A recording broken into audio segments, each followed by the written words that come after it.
Halo semuanya. Halo. Halo. Halo, nama saya Nino. Purindra. Aku Aska. Dan aku Adam. Dan aku Fogan sebagai kameramen tambahan. Ya, dan untuk hari ini kami sedang berada di Museum Sono Budoyo. Dan kita mau ngapain Mas Dinda? Kita lagi mau masuk ke Museum Sono Budoyo dan ngejelasin apa itu sih isinya. Ya di Museum Sono Budoyo ada apa aja dan pentingnya tuh apa sih mempelajari di Sono Budoyo ini. Betul, kami cari tahu kenapa harus ada Museum Sono Budoyo di sini. Oke, saksikan teman-teman dan bye-bye. See you. Oke, kita sekarang ada di dalam Museum Sono Budoyo. Davi, menurut kamu di dalam museum ini ada apa aja ya?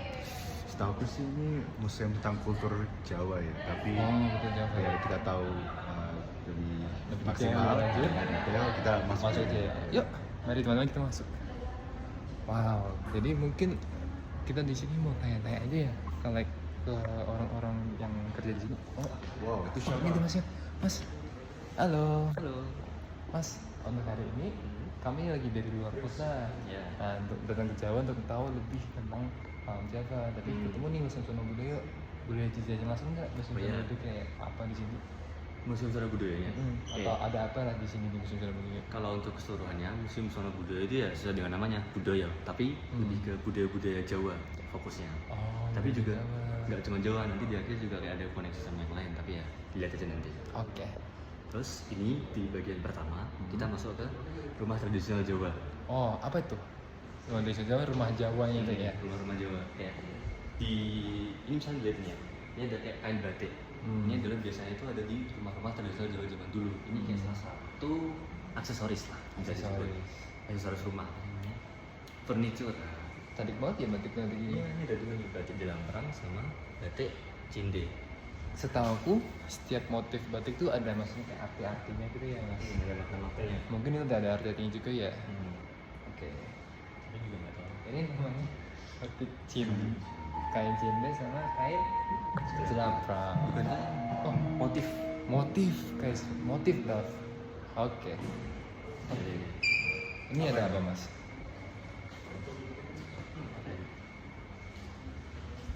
Oh ini proses apa sih namanya pernikahan. Tahu kan kalau di Jawa sebelum menikah itu biasanya pasangan Jawa itu ada yang namanya menyirih, di mana pasangannya itu harus makan daun sirih. Nah intinya makan daun sirih yang oke. dalamnya merah itu selalu kanan. Terus ini adalah ini alat-alatnya. Ini buat dimasukin ke dalam situ nanti dibuka dalamnya itu ada daun sirihnya. Terus dimasukin. Oh, menarik juga ya ternyata kalau misalnya mau nikah emang harus kunyain daun Iya. sirih itu. Ada kayak bukan latar belakang sih, kayak percaya-percayaan kayak gitu dari mana ya, Mas? Kalau itunya kurang tahu juga, tapi yang jelas dari udah lama banget sih, sekarang juga jarang juga. Biasanya yang benar-benar Jawa banget lah, tradisional banget. Menarik Kalau yang banget. modern jarang. Menarik. Terus ini ada Ini ada apa? proses nikah. Proses nikahnya. Skurat. Nih bisa dilihat ini mungkin. Bisa dilihat alat-alat yang apa ya namanya disiapkan ketika pasangan tradisional Jawa itu pada masanya harus disiapkan. Kayak misalkan ini kan buat mandi sampai buat bersihin lah. Buat siapa namanya si istrinya bersihin kaki suaminya. Kaki Ini suaminya. lebih ke gabungan atau kombinasi antara tradisi Islam dan tradisi Jawa. Oh, oke. Menarik juga kayak ada multiculturalnya dalam sebuah. Ini namanya pasren. Ini ada tadi kayak apa sih namanya? Hiasan-hiasan lah di rumah-rumah tradisional Jawa dulu ya. Terus ini ada nih, ini biasanya lemari-lemari Jawa, biasanya kayak gini. Kebayangan Jawa. Ada lemarinya, terus habis itu biasanya kalau di rumah Jawa tuh kalau misalnya di bangku utama atau pertama kali masuk tuh kayak dipajang keris-keris, karena mereka suka keris-kerisan. Iya, betul juga. Budaya Jawa. Kalau dulu kan keris kan buat senjata ya, tapi kalau misalkan makin kesini tuh kayak lebih menjadi hiasan. Dia udah bagian dari apa sih namanya? Estetiknya. Iya, budaya Jawa. Kayak ada yang namanya kamis payung kalau di Jogja kan, dan banyak yang pakai kayak baju-baju tradisi Jawa. Dan ada yang pakai keris kan. Nah cuman kerisnya tuh bukan keris asli, kayak cuma keris hiasan doang. Terus ini juga ada rumah limasan. Rumah tradisional limasan. Jawa. Apa nih, Mas? Rumah Jawa. Ya rumah tradisional Jawa kayak dulu-dulu. Oke, Ya dulu tuh rumah-rumah Jawa. Oh, seperti bentukannya ini. ya. Ya lupa sini. Bener juga kayak joglo ya nggak sih? Mirip tapi ya nggak kayak gitu. Biasanya emang ini kayak tempat untuk teman berkumpul-kumpul. Ya kalau sekarang jadi Atau- tempat kumpul apa dulu rumah kayak gini. Oh, ini cukup open juga ya. Biasanya dia kayak connect lagi sih, kayak nggak cuma sendirian. Ya, true, very true. Ini lanjut Seni ukir Jawa. bikin motif Ya ini motifnya namanya meander. and Ini banyak di rumah-rumah di desa Jawa. Ini berarti apa? Ini saya juga nggak tahu. Kayak apa? Banyak banget motif-motif. Apa sih namanya? Banyak banget motif-motif jadi kayak makna-maknanya juga kurang hafal. itu Oke. teman-teman. Jadi untuk sekarang kita tahu ada beberapa features yang ada di dalam rumah Jawa. Seperti tadi ada kain atau batik Jawa dan juga ada alat-alat untuk nikah. Bahkan uniknya orang nikah tuh harus ngunyah daun sirih tuh. Itu kayak tradisi mereka. Dan juga lemari-lemari aja ada banyak motif. Bahkan Ada pajangan keris. ini ada pajangan keris juga, ada banyak motif-motif juga. Rumah-rumahnya juga kayak besar-besar untuk kumpul juga. Kalau itu menurut kamu ada lagi nggak misalnya di Museum Budaya? Mari kita lihat Mari di kamar kita lihat. selanjutnya. Oke, sekarang kita mau masuk ke ruangan baru. Tadi udah habis belajar tentang rumah Jawa. Sekarang ada ruangan baru nih. Wow, banyak. Halo Mas. Mereka pendatang baru di sini kan? Iya, kita pendatang baru di sini. Mungkin bisa aku jelasin ruangan ini ya. Oke, boleh. Kalau ruangan ini sendiri ini pengaruh Hindu dan budaya Buddha di Hmm. Indonesia ya, karena ini menjelaskan tentang pengaruh Buddha sama Hindu itu selama di Indonesia tuh sama sejarah mereka lah. Ya kalau di sini mereka tuh mempengaruhi Indonesia tuh paling Banyak. mengenai ya paling Paling banyak ya banyak, itu ya. tuh pas di abad 5 sampai 16. 16. Ya. Oh, Nah mungkin kita bisa keliling sini ya kak.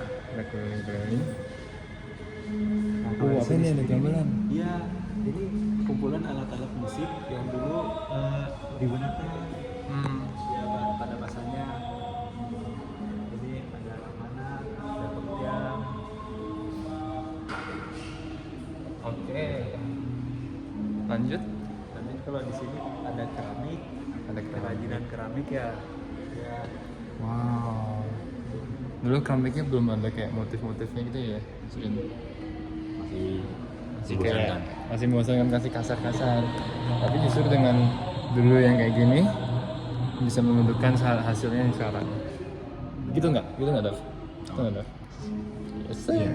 Oke. mungkin kita bisa lanjut ke sini ya.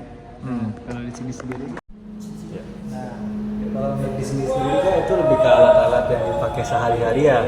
Nah, di sini ada kotak priti, ada stutika, ada cangka. Nah kalau di sini sendiri ada duplak gantung. Apa itu? Kalau duplak gantung itu lebih dipakai seperti lampu, tapi pada masa mereka ya. Tapi mereka kalau di duplak gantung ini memakai minyak. Minyak? Pakai minyak sama apa lilin? Ya mungkin pakai lilin ya. Nanti dibakar. Oh dibakar. Terus gantungnya gimana tuh? Kalau digantungnya sendiri mungkin mereka bisa pakai tali ya. Oh tali, oke. Jadi kenapa pemegang api ya, harus sangat intrikat gitu pada masa itu? Karena mungkin lebih ke dekorasi ya.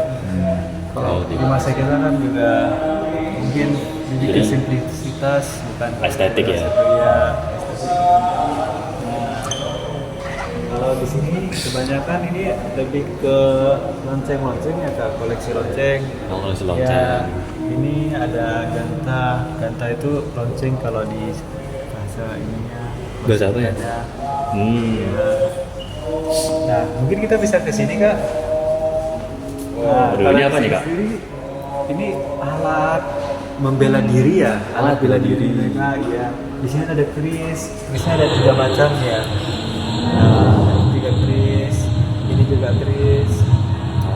Mungkin mereka beda variasi aja ya. Cuman tapi mereka semua keris juga namanya sama. Beda variasi itu gimana mas? Mungkin yang satu lebih sakit kalau dipukul ya. Mungkin DBC lebih gede. Oh, dia bisa lebih gede. Terus kalau ini apa mas? Nah ini kalau ini tombak. Ini tombak. Tombak cakra namanya. Ini juga tombak.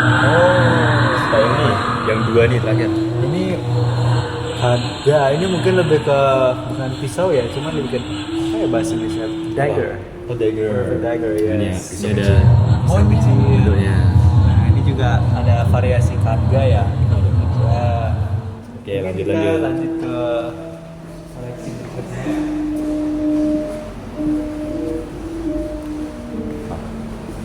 Nah kalau di sini sendiri ini lebih ke aksesoris yang dipakai ya pada masa berkarya. Ini ada tas, Oh, itu tas. ya itu ada cincin. Untuk cincin. Oke, Ah, oke. Nah kalau di sini sendiri nih, di sini nih ada lebih ke alat-alat ya. Alat apa, Timbangan Mas? mas, alat-alat dipakai keseharian aja gitu. Oh, keseharian. Mungkin ada timbangan emas, peralatan perajinan logam. Kamu juga ada koin dan cetakan mata uang Cina sampai sini. Iya, di sini ada koin-koinnya juga.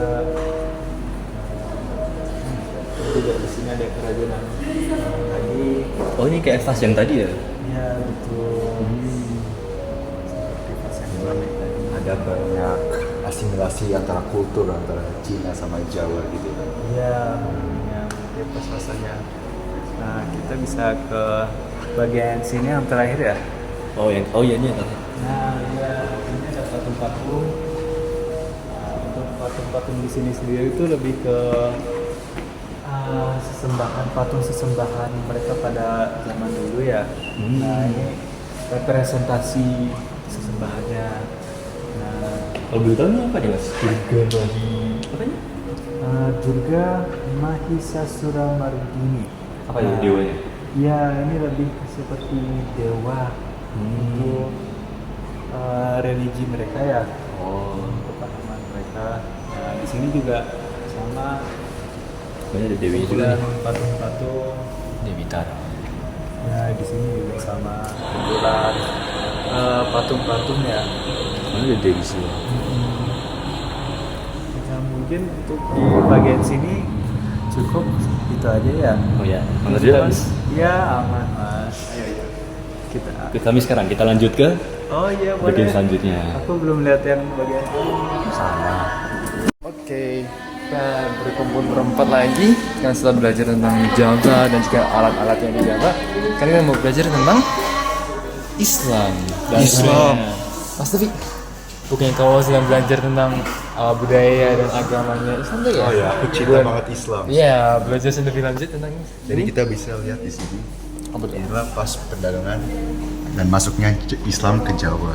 Jadi kan pas waktu itu Islam ada beberapa teori Islam masuk ke Indonesia, kayak dari Gujarat, dari Arab, dari India, dan satu lagi saya lupa. Tapi inilah beberapa bagian yang mereka bawa dari negara-negara jauh sana ke Indonesia. Ya, ini ada Gasper, Sumbu, ada koin-koin juga dan ada Sumbul ya. Betul. Oke, selanjutnya. Oh, apa ini? Ada kaligrafi Islam. Kaligrafi Nah, Islam. di sini ada beberapa yang dibuat dari beberapa material. Yang paling saya menyukai dan sangat interesting adalah yang ini, yang diukir dari kayu tentang sebuah kapal. Jadi ini kapal kaligrafi ini bertulis tentang bahwa Allah adalah Tuhanku dan Muhammad adalah Rasulku. Tapi itu di atas sebuah perahu karena seperti kehidupan, tapi seperti di perahu kehidupan akan ada berbagai macam kendala, akan ada cobaan. Tapi kita harus memiliki pegangan hidup yaitu agama. Itu adalah cara yang menarik ya, menggabungkan sebuah kayak kapal dengan agama itu Islam. Bagus ya. Halo guys. Jadi habis belajar itu semua, kita sekarang ke rumah kesukaan saya, yaitu permainan tradisional yang ada di Jogja dari dulu sampai sekarang. Yuk, kita ke dulu. Jadi di sebelah sini, ini si teman-teman. Kita mau kenalan kalian sama permainan bernama dakon. Tapi untuk orang-orang bisa dibilangin congklak ya. Dakon ya. Jadi dakon itu adalah permainan dari dulu di mana mereka main mempunyai ada beberapa biji-biji. Nah, bijinya itu bisa disimpan ke dalam bolong-bolong sini. Nah, cara mainnya itu di setiap bolongan itu terdiri dari 6 buah biji. Ini kalau cerita. Nah, ini dimain oleh 2 orang. Dengan cara mainnya adalah satu orang itu mengambil 6 biji itu dalam lubungan terus ditaruh ke lubungan selanjutnya, tapi dengan naruh ke 1 biji saja. Sampai mendapatkan hasilnya di lubang yang lebih besar. Kalau udah konsepnya apa nih? Kan biasanya kan kalau permainan Jawa itu mesti ada kayak moralnya atau mungkin ada kayak apa sih namanya yang diajarkan. Kalau ini ngajarin apa? Atau mungkin mengadaptasi apa? Ini bisa dibilang mengajarkan cara berbagi ke lubang-lubang dengan baik. Berbagi ke lubang-lubang. Jadi lubangnya itu anggap teman gitu ya? Ya mungkin bisa dibilang anggap teman, atau mungkin gini deh, karena kita kan mengambil 6 biji dan berbagi ke lubang-lubang selanjutnya. Bisa kita mengartikan kita harus berbagi rata kepada orang-orang dengan equal atau dengan rata, tidak tidak pelit. Oh iya. Gitu mas. Baik, setelah dakon bisa lanjut ke sini adalah bermacam-macam alat-alat permainan tradisional. Bahkan sampai sekarang juga masih ada. Di sini ada juga ada anggra batok, cara mainnya dengan menaruhkan di kaki, juga ada katapel, atau mungkin teman-teman di sawah kalau misalnya ada banyak burung-burung lagi makan padi itu mungkin main katapel sepuk gitu. Nah juga ada mainan senapan, dan ini yang mungkin seruling-seruling untuk menarikkan perhatian burung-burung untuk datang, terus baru diketapelin.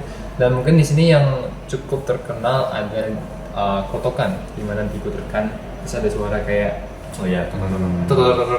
makin namanya krotok, gitu. Lalu ada juga dolanan cublak-cublak sung, acak abis dan jamuran. Ini adalah sebenarnya dimainin sekarang sama anak-anak kecil. Yang juga ada lagu-lagunya. Tahu nggak lagu cublak-cublak sung? Nggak tahu dong. Gimana Mas Jawa? Cublak sung, ini harus tahu dengerin. Ini bukan Jawa. Bukan Jawa. Iya. Oke, lagi lanjut. Jadi dari semua permainan ini ada 2 permainan tradisional yang cukup menarik menurut saya, yaitu pertama adalah permainan adu jangkrik.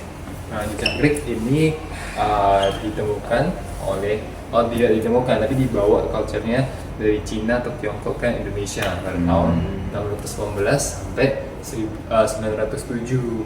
Nah, sebelum itu ini lebih banyak orang lebih suka dimainan ketika Sri Sultan Hamengkubuwono ke-7 juga main dan juga mempromosikannya. Nah, di adu jangkrik ini terdapat 3 alat penting. Yang pertama, tempat adu jangkriknya, yaitu adalah kotak kayu yang panjang, tengahnya transparan biar bisa lihat jangkriknya. Fungsinya untuk menaruh jangkrik yang diaduk. Lalu kedua ada bumbung adu jangkrik. Bumbung adu jangkrik adalah bambu yang dipotong demikian rupa untuk menaruh jangkrik di dalam situ untuk penyimpanan lah. Lalu adalah alat angin-angin jangkrik, di mana ketika jangkriknya itu ditangkap, biasa ditangkap dan mereka harus beradaptasi dengan lingkungan yang baru. Ditaruhlah di atas itu dan saya bilang ditaruh di dalam kandang biar dia bisa adaptasi dengan lingkungannya dan lebih baik. Nah, ketika dimainkan diadu jangkrik kan, jangkrik yang masih berdiri akan menang. Gitu. Sangat kejam. Ya sebenarnya sedikit kejam alam, tapi itulah entertainment yang mereka lakukan pada zaman dulu tahun 18-1907. Makanya gak ada filosofinya ya? Mungkin Survival of the weak. Survival of the fittest. Survival of the mungkin filosofi nggak ada, tapi cuma untuk niatnya untuk entertainment aja. Dibawa dari budaya Cina sama Tiongkok. Ini awalnya berasal dari Cina sama Tiongkok, dibawa ke Indonesia. Kalau nggak ada yang mati nggak seru. Iya, tuh bener tuh kan Sofi. Lalu ini yang saya aja orang Jogja baru tahu kalau misalnya ada permainan ini, namanya permainan adu kemiri. Jadi adu jangkrik, sekarang adu kemiri. Jadi mungkin ini lebih enteng lah, karena ini dari biji bukan sebuah makhluk hidup kan. Jadi cara permainan ini ada dua orang memilih biji kemiri yang menurut mereka tuh paling kuat dan kokoh. Nah di situ mereka nanti taruh di ujung-ujung bijinya, taruh di ujung-ujung kayu, dan di tengahnya ada bisa dibilang kayu yang lebih tebal atau besi yang lebih tebal untuk nanti dipukul. Pas dipukul, nanti kedua biji itu akan mengalami tekanan. Biji kemari pertama yang bakalan patah itu akan menjadi kalah. Kalah. Jadi biji yang kemari yang masih kokoh dan masih penuh dan masih kuat itu wajib pemenangnya. Begitu. Jadi asalnya dari mana? Asli Jawa. mungkin ini asli Jawa tapi ini sejak zaman kerajaan Mataram Islam tahun 1613 sampai 1545 Mas Rinja sama Slavi.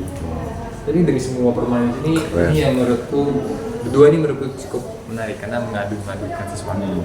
Mengadu itu seru. Apalagi Apalagi dengan Bang? ya.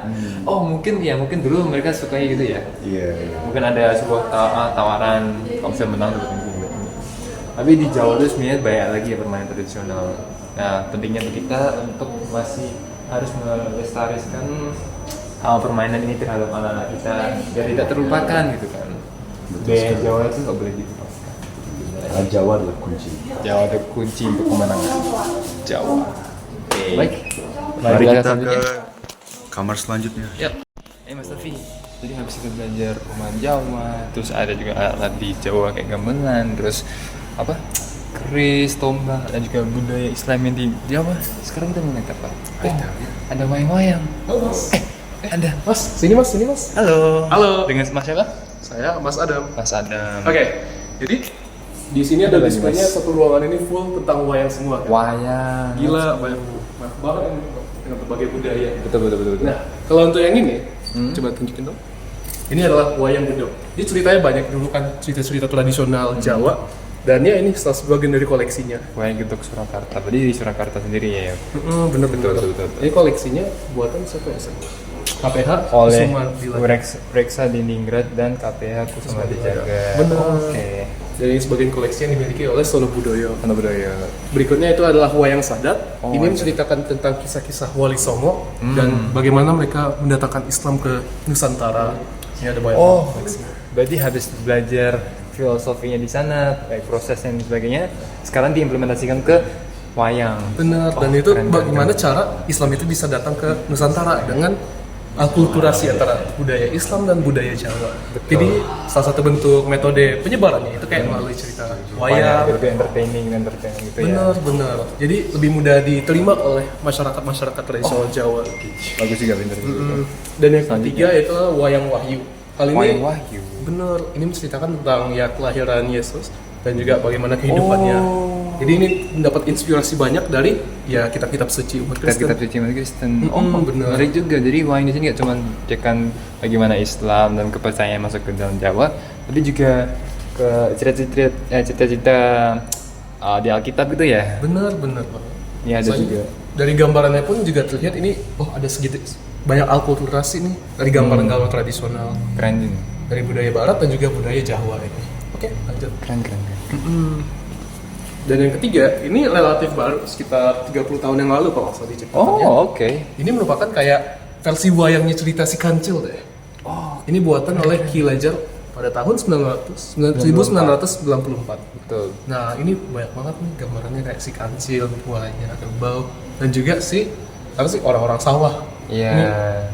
Gimana ya cara menggambarkan? Sedikit susah ya kalau misalnya untuk membuat sedetail-detailnya ini ya dalam wayangnya. Bener banget. Terus ini konsepnya apa? Kalau yang sebelumnya kan buat menyebarkan agama. Terus kalau ini buat menyebarkan apa? Kalau ini lebih ke untuk menyebarkan ya cerita anak-anak sih. Cerita dongeng gitu Mas Remy. Bener. Dan juga merepresentasikannya dengan budaya Jawa. Jadi kalau misalnya kita cerita nih, kalau misalnya saya sebagai anak kecil menceritakan, mendengar orang bercerita tentang budaya-budaya kan sedikit membosankan. Sebagai anak kecil ya misalnya. Tapi untuk cerita kayak si Kancil ini kan cukup menarik, apalagi dengan gambar-gambar atau visualisasi yang warna dan lucu-lucu seperti ini, masih lebih entertaining, lebih bangun gitu. Dan juga untuk mengajarkan moral dan sejenisnya juga kan. Kita menggunakan kisah-kisah seperti ini. Apakah ada kayak selain si Kancil dibuatin lagi sama wayang atau mungkin iya ya, ada ya? Mungkin banyak sih Iya. ya. Tapi untuk koleksi di Sono Budoyo ya ini ya. Cuma wayang Kancil doang sih. Soalnya selain dari itu kita juga bisa ngeliat koleksi-koleksi lainnya milik Sono Budoyo nih banyak banget. Ada 2 display padat banget. Ini biasanya dimainin buat perform wayang gitu. Soalnya kalau untuk wayang kan di backgroundnya ada banyak karakternya lagi. Betul. Kalau nggak salah itu foto di sana. Oke. Ya, oke. Ini sih keren. Jadi pada intinya wayang itu cukup penting ya untuk menyampaikan sebuah budaya atau cerita dari Java ke warga-warga atau ke masyarakat dengan cara yang lebih menarik atau lebih seneng atau lebih lebih entertaining itu ya. Bener. Soalnya kalau zaman dahulu berbagai pepatah moral itu juga diajarkan melalui ya entertainment seperti wayang. Ya, betul. Dan Ya, oke. Makasih Mas Adam. oke. Bye. Oke, jadi setelah kita jalan-jalan di Museum Seni Budaya, kesan-pesan deh teman-teman, apa deh? Seru. Keren sih, banyak budaya. Banyak sekali budaya. Aska. Berilmu. Berilmu. Jadi intinya di Museum Seni Budaya ini banyak sekali budaya dan penjelasan tentang budayanya Jawa, dari rumah, terus alat-alat, gamelan, senjata, permainan hingga wayang dan sebagainya itu. Jangan lupa religi. Dan religi nih Mas Tami di sini main religi. Jadi intinya jangan sampai budaya Jawa itu terlupakan dengan masa-masa atau zaman-zaman yang terdatang, dan jangan lupa untuk lestarikan budaya tersebut kepada teman-teman atau mungkin orang-orang yang kita kenal agar selalu teringat lah gitu kan ya. Oke. Terima kasih teman-teman untuk hari ini sudah menemani kami semua ke jalan-jalan ke Museum Seni Budaya. Semoga hari-hari kalian menyenangkan. Bye bye. Bye. Halo Mas Tobi.